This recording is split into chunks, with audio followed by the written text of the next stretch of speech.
The ship shook like a leaf in a storm.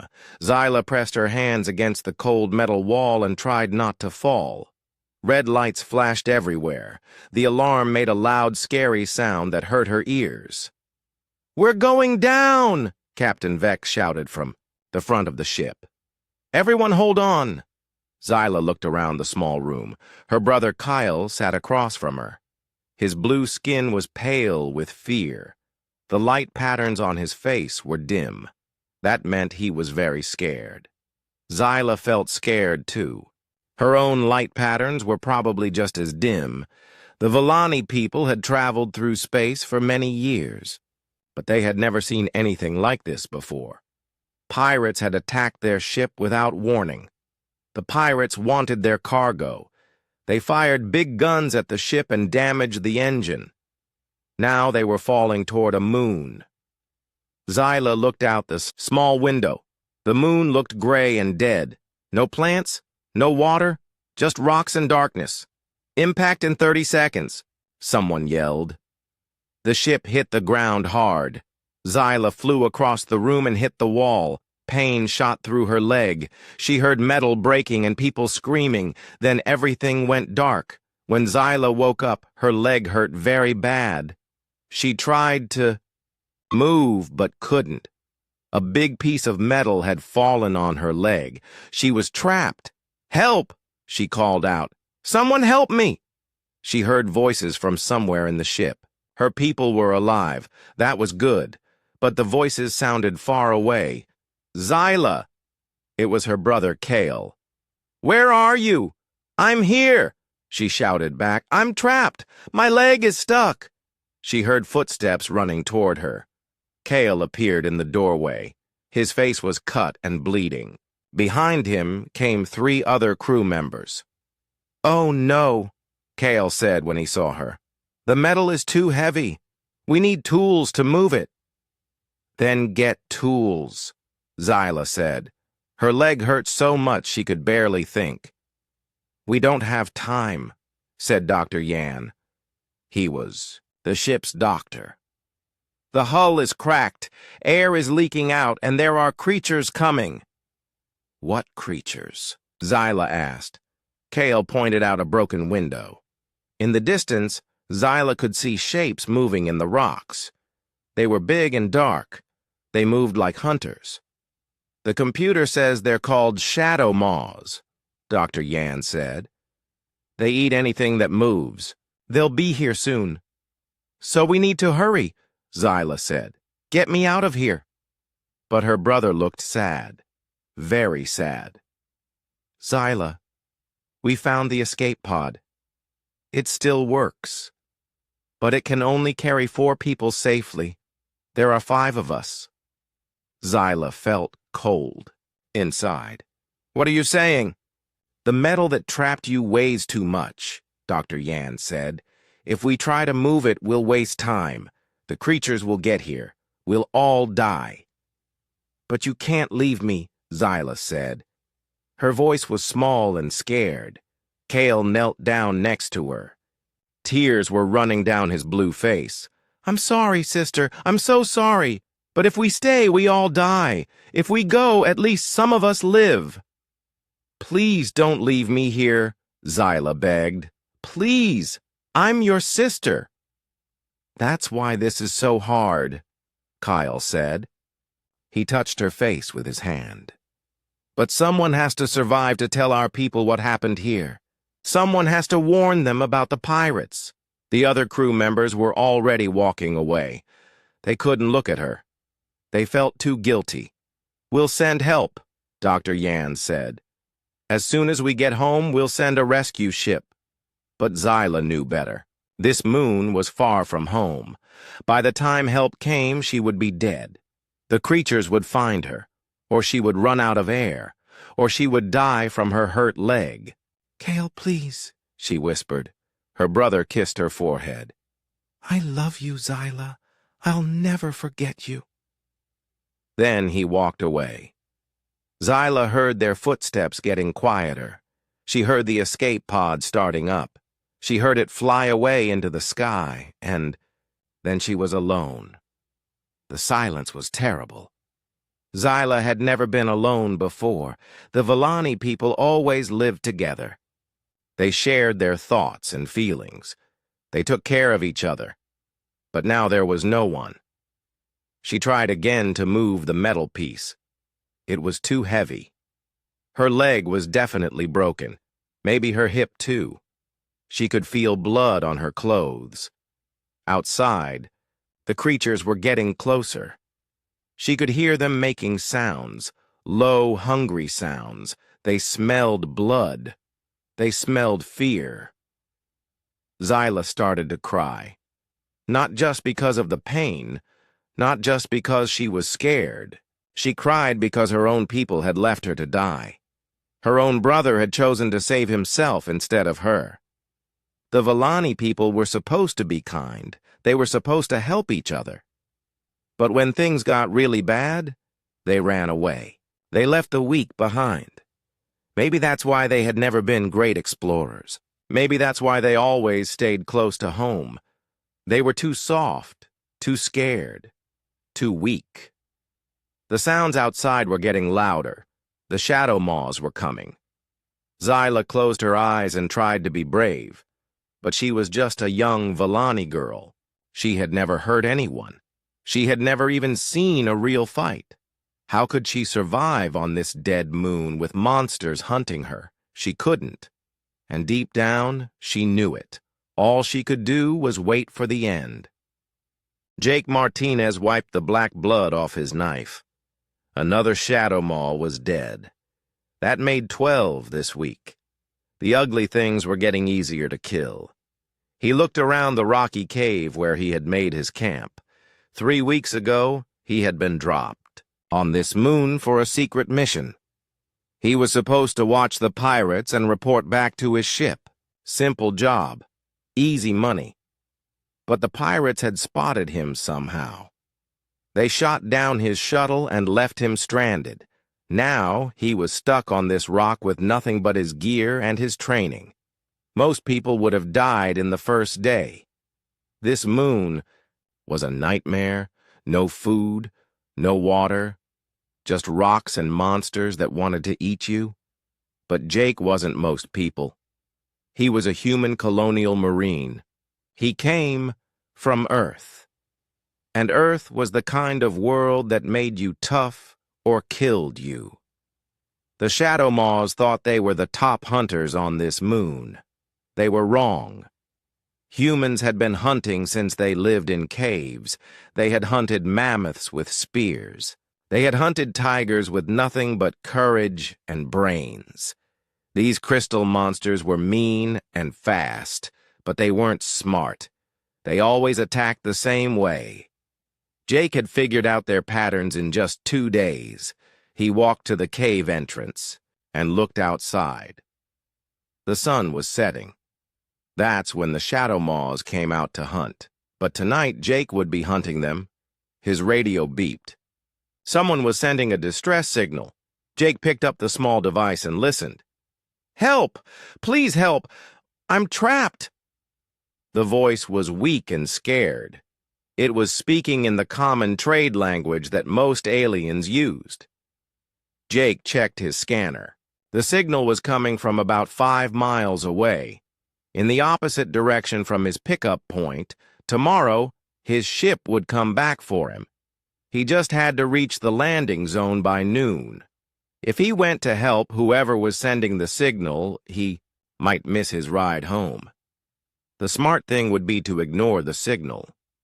Let whoever it was deal with their own problems.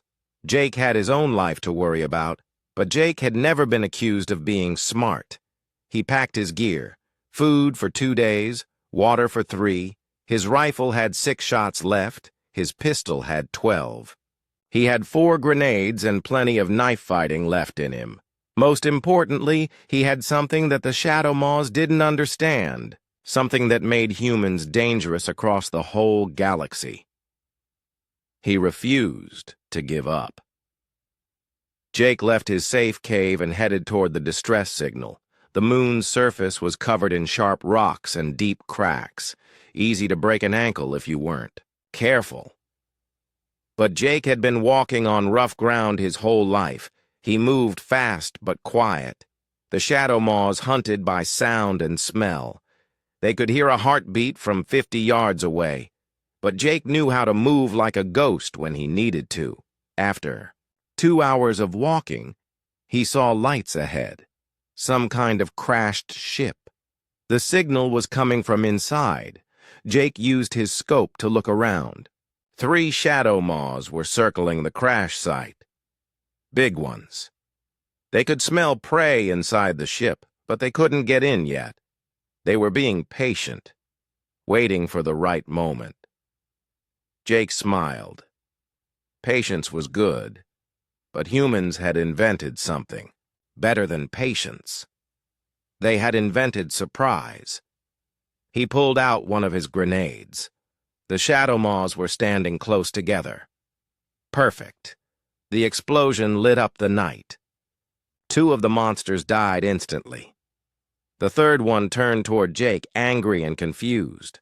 Jake was already moving. He fired his rifle twice into the creature's center mass. The shadow maw stumbled but didn't fall. These things were tough, but not tough enough. Jake drew his knife and charged. The monster tried to slash him with its crystal claws. Jake ducked under the attack and drove his blade into the creature's throat. Black blood sprayed everywhere.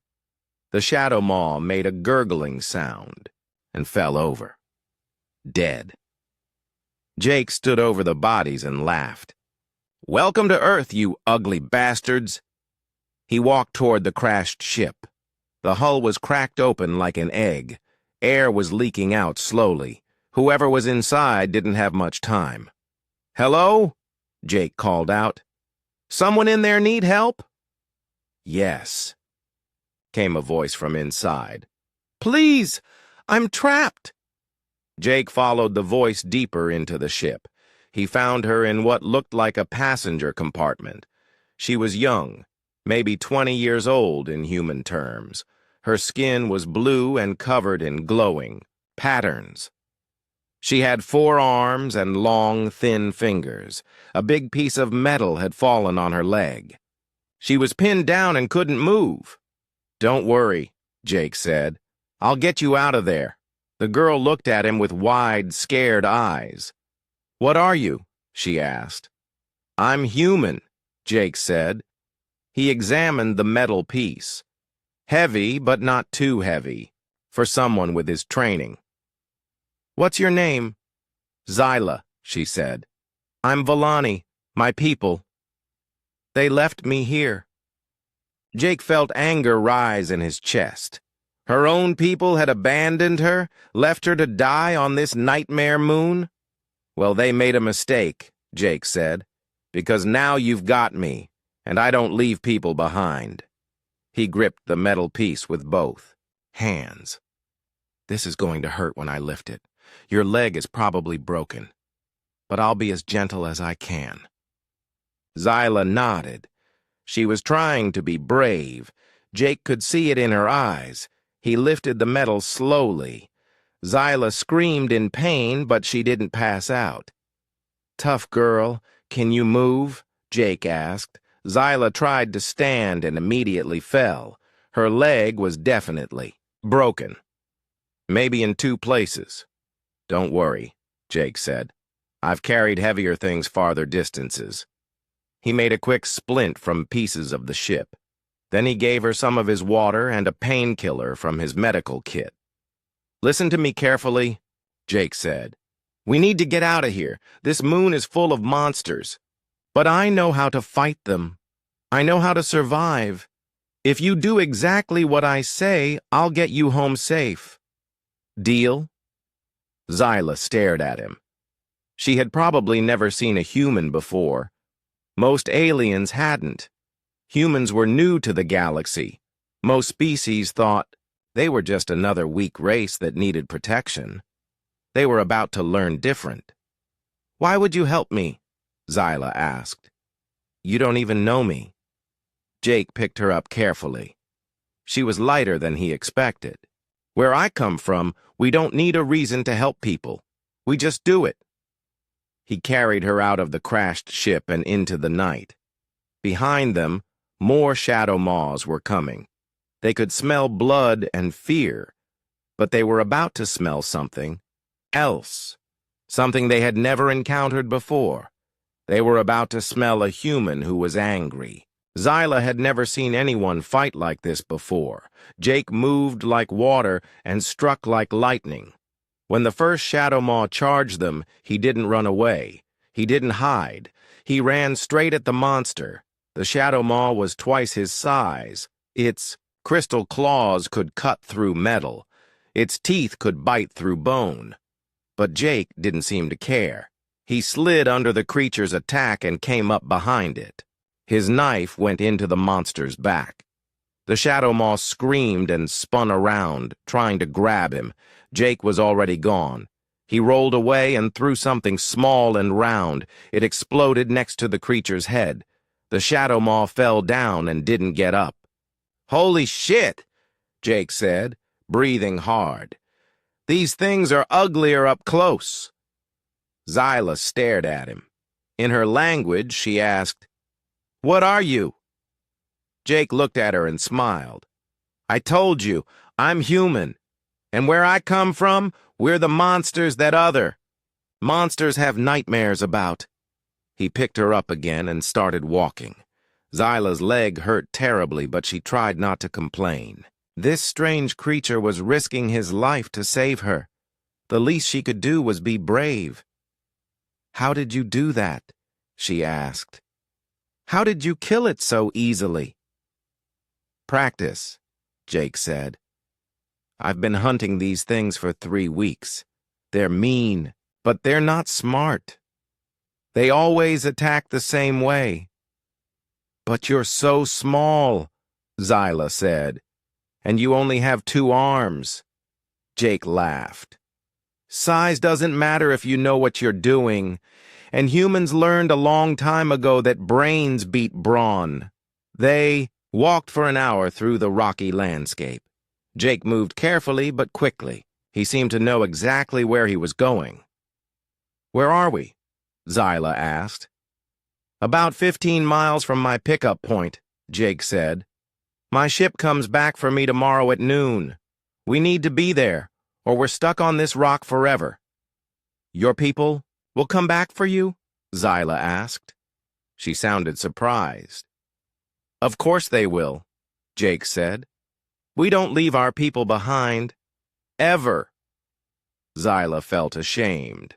Her own people had left her to die. But this human stranger was carrying her across a dangerous moon to save her life. "I don't understand," she said. "Why would you risk missing your rescue to help me? You don't even know me." Jake stopped walking and looked at her. His eyes were brown and kind, but there was something hard in them, too. Something that spoke of pain and loss.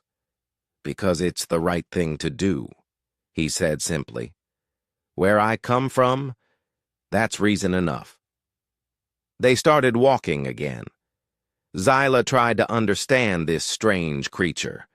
Her people were empaths. They could feel each other's emotions. But Jake's mind was like a wall. She couldn't read him at all. "What is your world like?" she asked. Jake was quiet for a while. When he spoke, his voice was different. Sadder. "Earth is beautiful," he said, "but it's also dangerous. Everything there wants to kill you, the weather, the animals, even some of the plants." "That sounds terrible," Zyla said. "It made us strong," Jake said. "My people learned to work together, or die alone. We learned to fight things bigger and meaner than us. We learned that sometimes the only choice is to stand up and fight, even when you know you're going to lose." A howl echoed across the rocks. More shadow maws were coming. "How many are there?" Zyla asked, scared. "Doesn't matter," Jake said.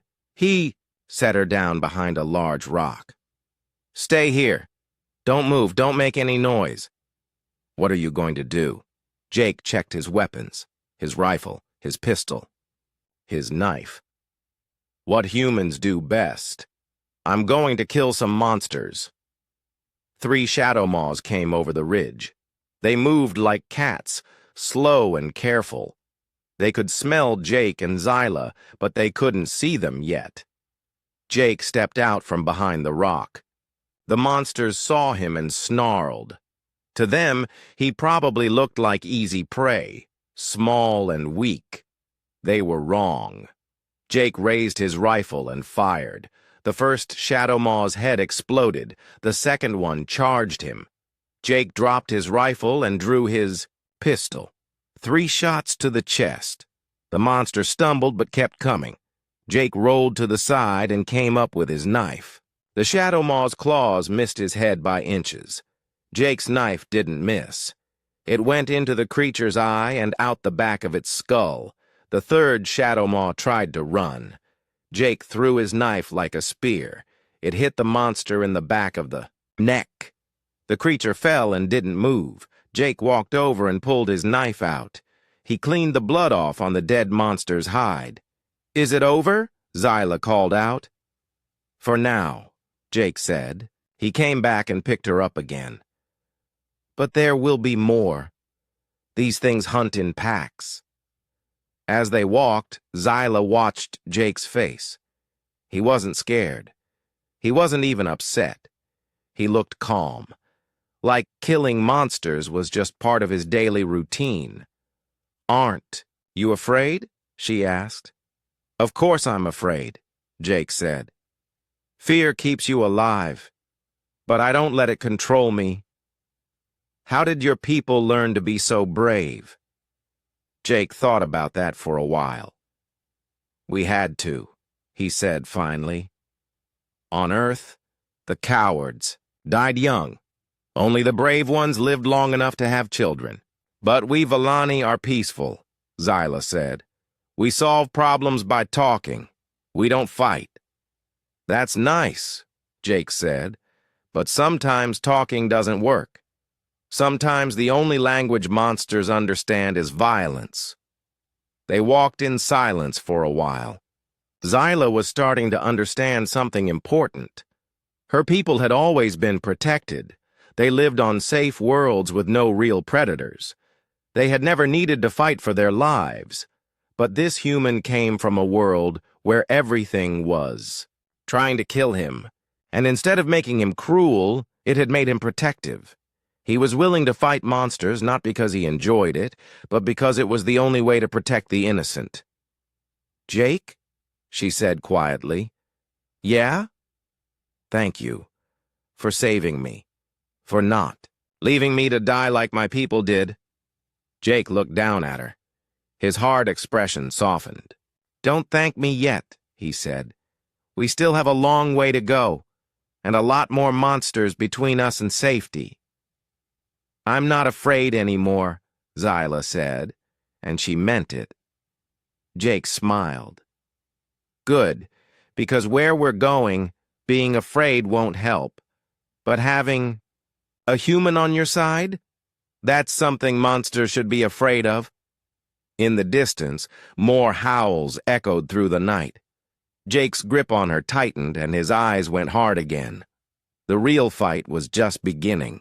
Dawn came slowly to the dead moon. Jake had carried Xyla all night, stopping only when they had to hide from Shadow Maw patrols. Her leg was getting worse, but she didn't complain. They found shelter in a small cave as the sun rose. Jake set her down carefully and checked her splint. "How does it feel?" he asked. "It hurts," Xyla admitted, "but I can handle it." Jake gave her some water and a protein bar from his pack. "Eat this. You need your strength." Xyla bit into the bar and made a face. "This tastes terrible." "It's not supposed to taste good," Jake said. "It's supposed to keep you alive."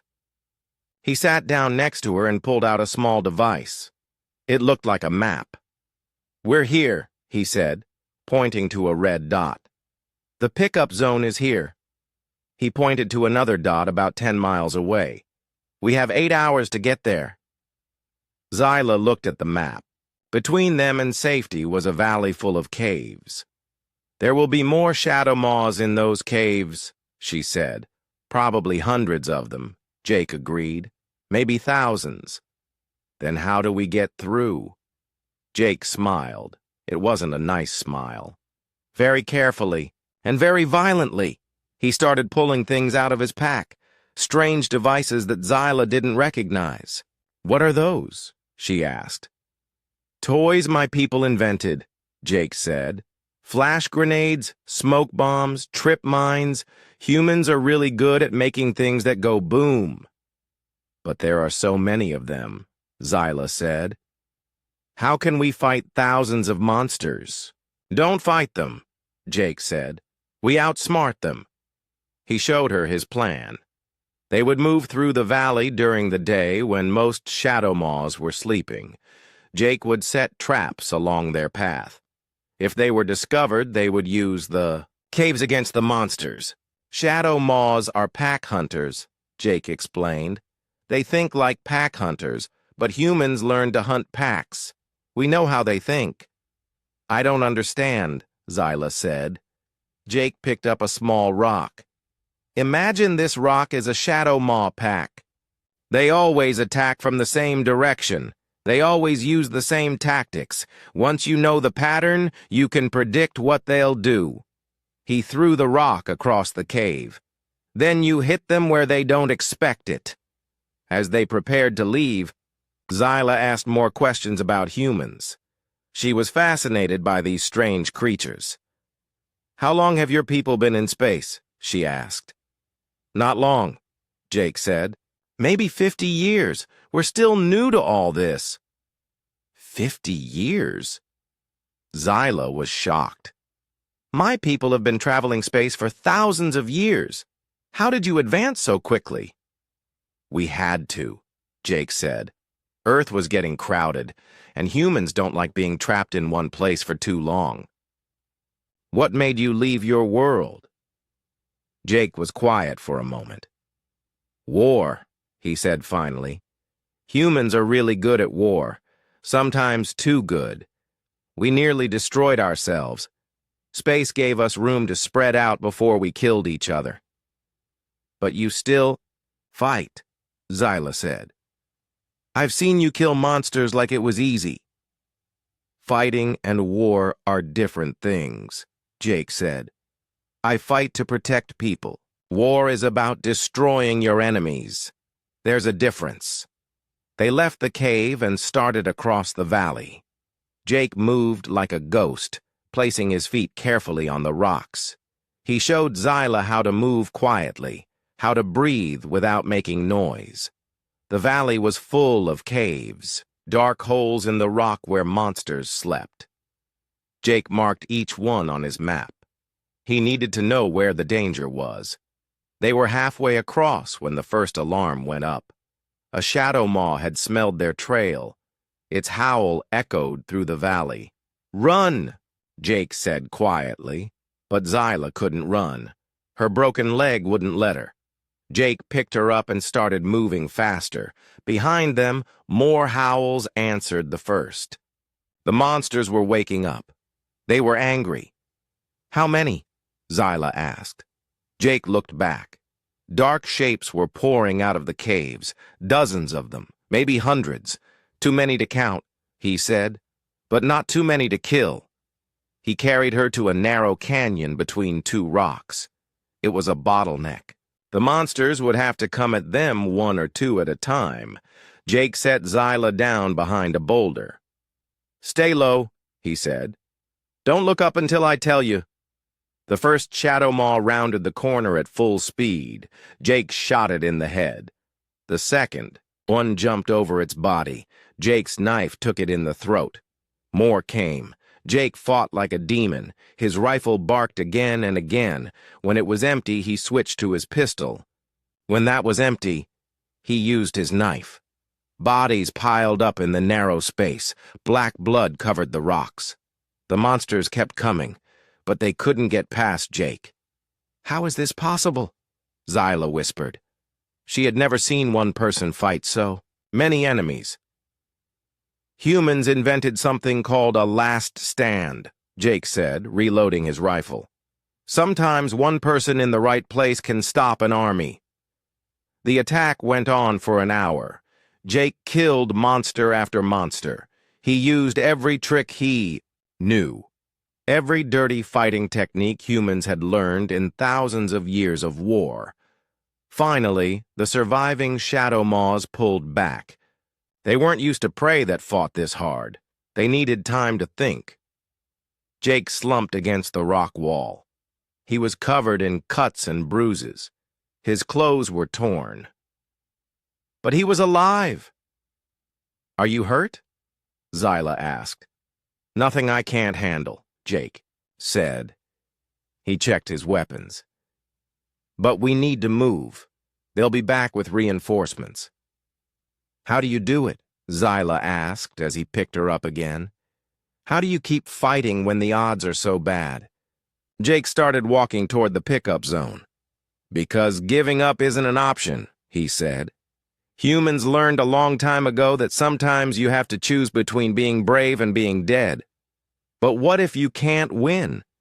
Then you make the enemy. Pay for every inch," Jake said. "You fight until you can't fight anymore. And if you're lucky, you hurt them bad enough that they think twice about picking on someone else."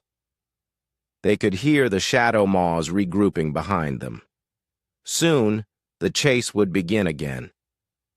"Jake," Zyla said. "Yeah? When we get out of this, I want to learn more about humans. I want to understand what makes you so different." Jake smiled. "Stick around and I'll show you, but first, we need to survive the next few hours."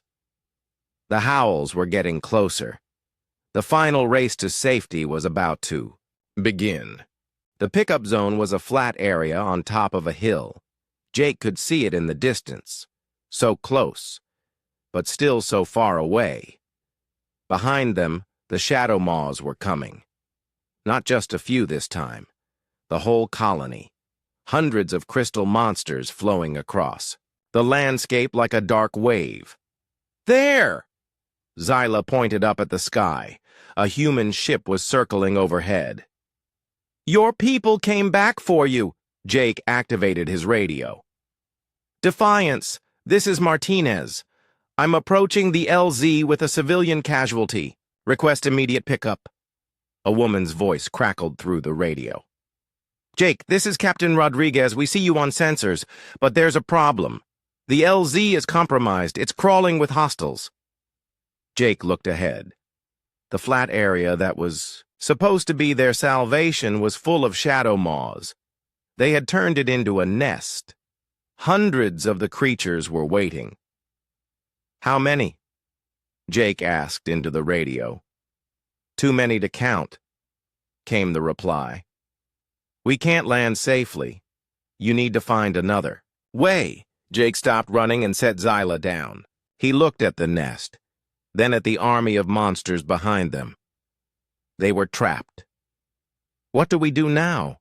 Zyla asked. Jake was quiet for a long moment. Then he smiled. It was the same hard smile she had seen before.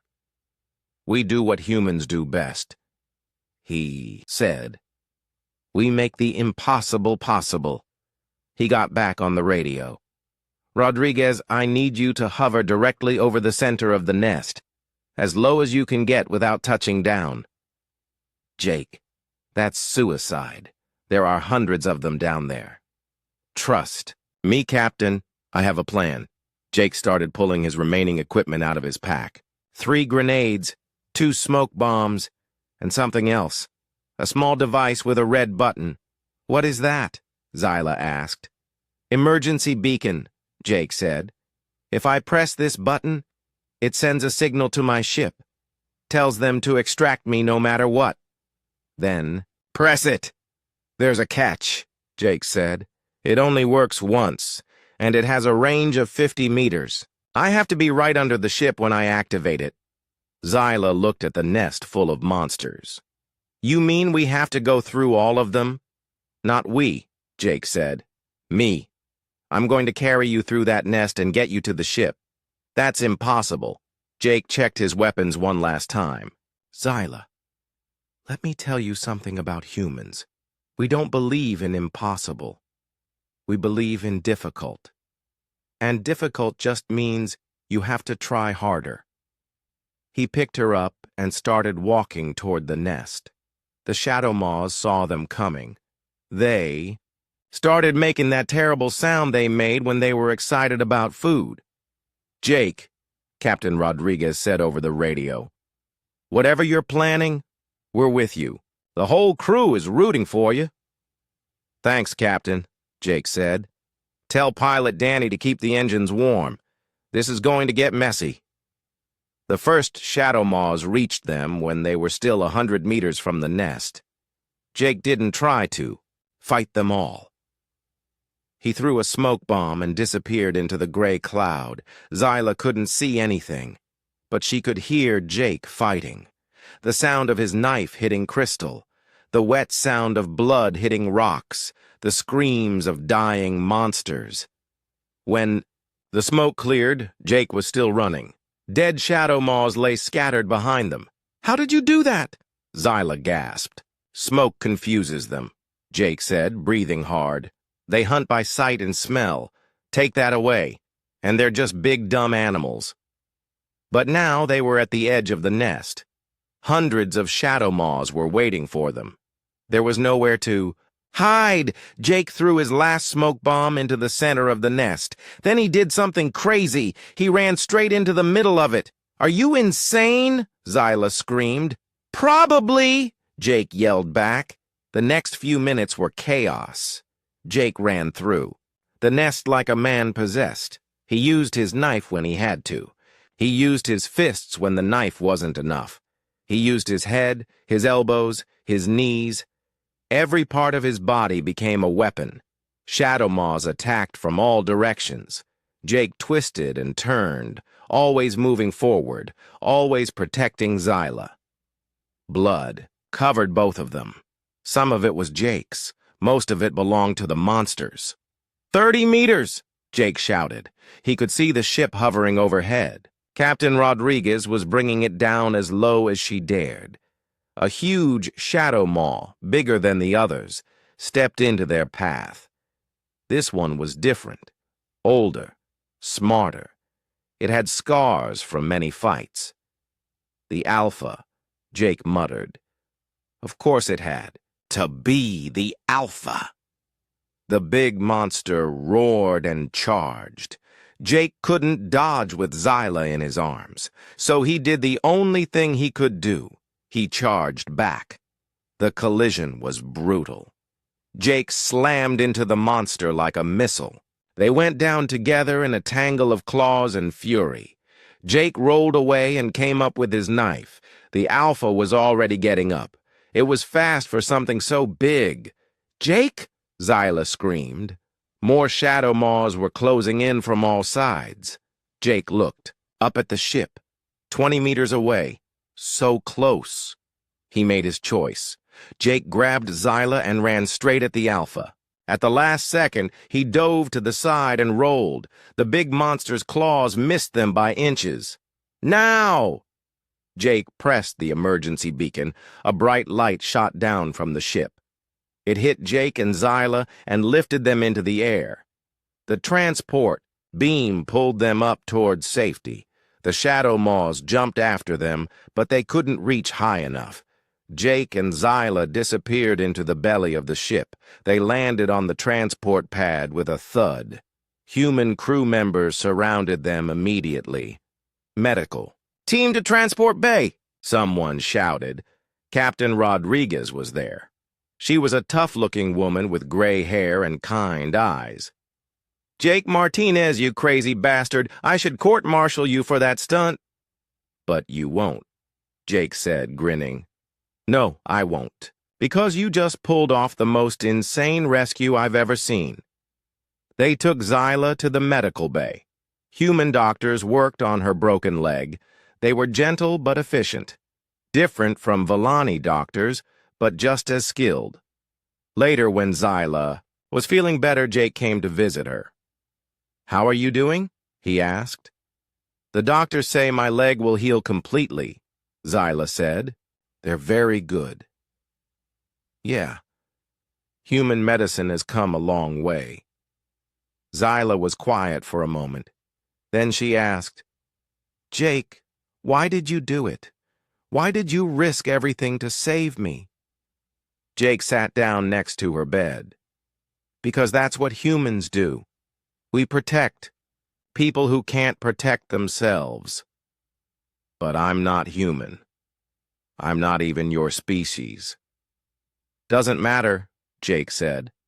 "Life is life. Suffering is suffering. If I can help, I help." "My people will want to meet you," Zyla said. "They need to understand what humans are like. What will you tell them?" Zyla thought about that. "I'll tell them that humans are the strangest people in the galaxy. You come from a death world, but you're not cruel. You're warriors, but you fight to protect, not to destroy. You're small and weak compared to many species, but you refuse to give up." She paused. "I'll tell them that maybe the galaxy needs humans. Maybe we peaceful races have been missing something important." "What's that?" "Courage," Zyla said. "Real courage, the kind that makes you run toward danger instead of away from it." Jake smiled. "Just remember, we're not perfect. Humans make mistakes. Big ones sometimes." "Everyone makes mistakes," Zyla said. "But not everyone risks their life to save a stranger." 3 months later, Zyla stood before the Villani Council. Her leg had healed completely. But her mind had changed forever. "The humans are different from us," she told the council. "They come from a world that tried to kill them every day. It made them hard, but it also made them protective." "You think we should trust these violent creatures?" asked Elder Kim. "I think we should learn from them," Zyla said. "They have something we've lost. They remember that sometimes peace isn't possible. Sometimes you have to fight for what's right." The council debated for hours. In the end, they decided to send ambassadors to meet with the humans. They wanted to understand these strange protectors from the death world called Earth. Zyla was chosen as the first ambassador. When she arrived at the human space station, Jake was waiting for her. "Welcome to Luna Station," he said. "Ready to learn more about humans?" Zyla smiled. "I'm ready to learn how to be brave." And in the distance, among the stars, other peaceful species began to hear stories about the humans. The strange warriors, who fought monsters to protect the innocent. The galaxy was about to change, and humanity was going to show everyone what real courage looked like.